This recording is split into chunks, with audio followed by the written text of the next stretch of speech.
Kalau ayah tak tahu hukum, ibu tak tahu hukum, ketika anak dia buat live dalam Facebook, pakai ketat, berjoget-joget di depan Facebook dalam TikTok, mak dan ayah tak tegur. Sebab mak ayah tak tahu seorang suami ataupun ayah yang dayus bukan tak boleh masuk syurga, wangi syurga pun dia tak dapat bau. Sedangkan wangi syurga itu dapat dihidu ratusan tahun sebelum sampai ke depan pintu syurga. Tak ada ilmu, dia tak tahu nak pergi, nak sampaikan kepada anak isteri dan ahli keluarga dia. Sebab tu kena ada ilmu. Benda yang haram dengan benda yang halal, bila berkumpul menang yang haram. Iza jitama'al halal wal haram faghulibal haram.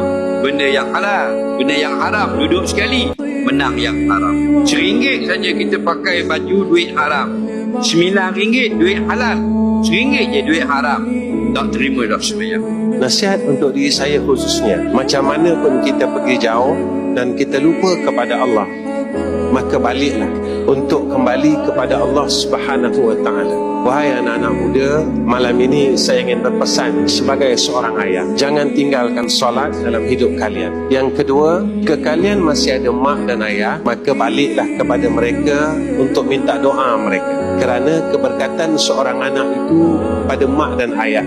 Dan jika kalian tidak ada mak dan ayah, maka kalian mohonlah kepada Allah agar kalian menjadi orang yang mendapat keberkatan dalam hidup. Yang ketiga, jika kalian berjumpa dengan ulama-ulama seperti mana yang ada di hadapan tuan-tuan ini, tak termasuk saya, Syahwadi dan Ustaz Azhar, tolonglah minta doa mereka, kerana doa mereka ini dimustajabkan oleh Allah Subhanahu wa ta'ala, didengar oleh Allah Subhanahu wa ta'ala.